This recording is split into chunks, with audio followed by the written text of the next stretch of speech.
Word for you today, our devotional. This is Saturday, November the 29th. Hope you had a good Thanksgiving.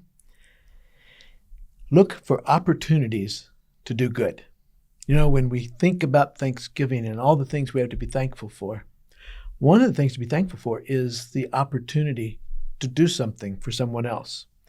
Hebrews chapter 13, verses 15 and 16 say, "Through Jesus, therefore, let us continually offer to God a sacrifice of praise, the fruit of lips that confess his name. And do not forget to do good and to share with others, for with such sacrifices God is pleased." As believers in Jesus Christ, we're to look for opportunities to do good things for others. However, there's some things we need to remember first. First of all, our good works don't save us. We do the good works because we are saved. God places in us a heart with a love for others, and we have a desire to want to help others. And when we focus our attention on God, it's easier to see the opportunities. When I'm thinking about me all the time, I don't notice the problems you have. But if my focus is on God, he points me to this person, this person, this person. And here's something, you can do this. Not something I can't do, but here's something you can do. We are to continue, it tells us we are to continually offer to God a sacrifice of praise. Continually, we're to praise God. What does that mean? It means to recognize who he is. The fruit of our lips, like the fruit of a tree. You can tell what kind of a tree is by the fruit. Apple tree, orange tree, lemon tree. You can tell what kind of tree it is by the fruit. Same way with a believer. What comes out of our mouth? Are they things uplifting to one another, praises to God? Or are they vile things? Is it filthy language? Is it negative criticism? What comes out of our mouth? Is it constant praise to God, or is it something else? So we live a life constantly focusing on God, praising God. Then it says, and, or some versions say, but, do not forget to do good and to share with others. So when we offer praise to God and our mind is on him, we're looking for good things to do for others. While we're not saved by those good works, we want to do them because we are saved. James chapter 2, verse 17, 18, and 19 says, "Faith by itself, if it is not accompanied by action, is dead. But someone will say, 'You have faith, I have deeds. Show me your faith without deeds, and I will show you my faith by what I do.' You believe that there is one God? Good. Even the demons believe that and shudder." So first we praise God through our relationship with his son, Jesus Christ. And then we serve him and others by doing acts of love for them.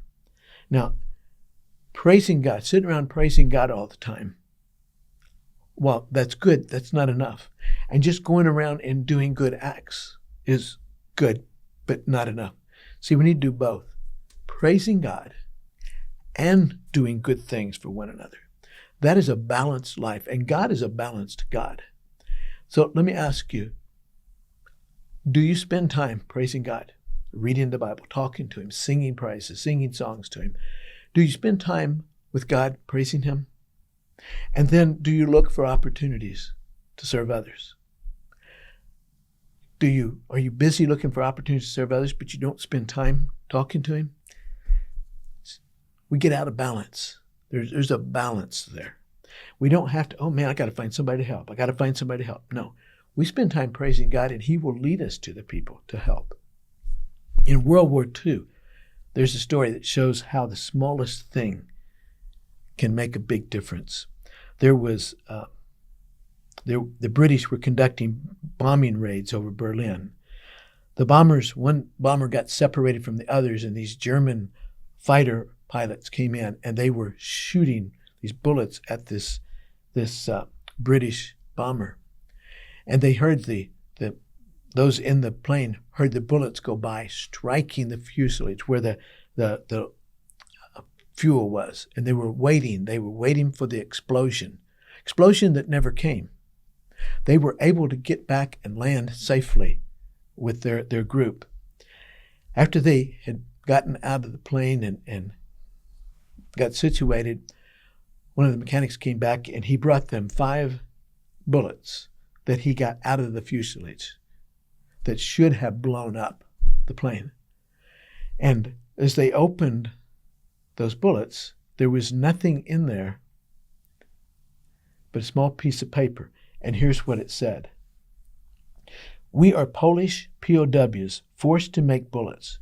When the guards do not look, we do not fill with powder. It is not much, but it's the best we can do." Here are some prisoners of war that were doing what little they could do. They were being forced to make bullets that the enemy would use against their people. But when they could, they didn't put powder in the bullet.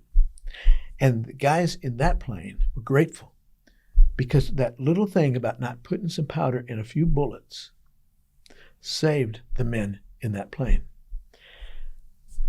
Look for opportunities to do good. It may seem like a little thing, but just like those POWs, that little thing could save somebody's life. Have a good weekend. Praise God. Thank Him for the things He's done for you. And then look and see how you can help others. Hope to see you in church on Sunday.